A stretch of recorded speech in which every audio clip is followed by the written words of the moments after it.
मैं उस बहन से हाथ जोड़ के विनती करती हूँ कि बहन, मैंने अपनी बेटी को बड़े लाड प्यार से पाला था।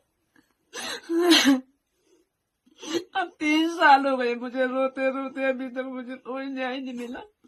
जब से मैंने आपकी वीडियो देखी है मुझे आशा की किरण दिखाई दी है।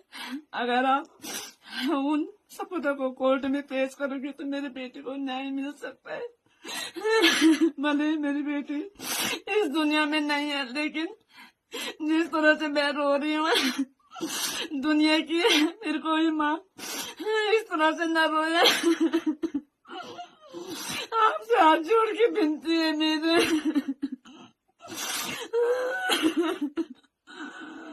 कि आप ये सारे सबूत कोर्ट में पेश करना। अगर आप चाहते हैं तो मेरी बेटी को न्याय मिले।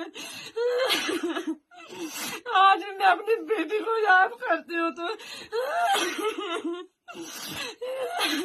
मेरे साथ हर समय अन्याय हुआ। इन्होंने मेरी बेटी को दिखाया तक नहीं, शायद इसीलिए नहीं दिखाया क्योंकि इसमें बड़े बड़े नेता थे।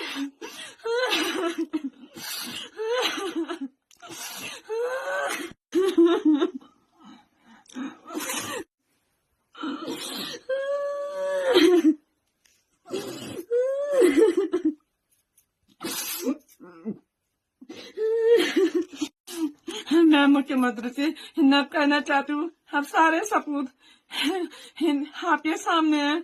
अगर आप चाहे तो मेरी बेटी को न्याय मिल सकता है और हमारी उत्तराखंड की बेटियां सुरक्षित रह सकती है। नहीं तो फिर किसी माँ के साथ ऐसा ही होगा जैसे हमारी जिंदगी वो उर्मिला सरावत के बना दिया है।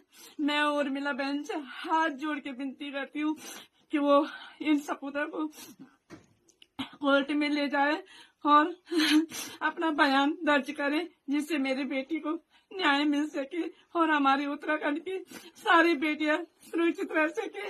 उनका ये भी कहना उर्मिला सरावत का कि जिस तरह अंकिता के साथ हुआ, अगर मैं इन चीजों को नहीं करती तो शायद मुझे भी डर है, अब मुझे भी खतरा है।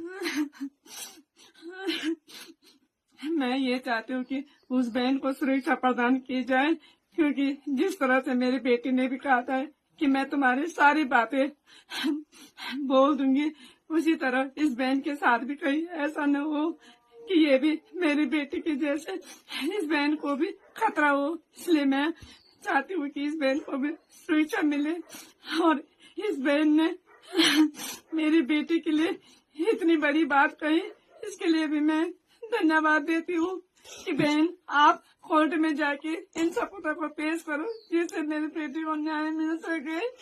जिस तरह से भाजपा नेताओं का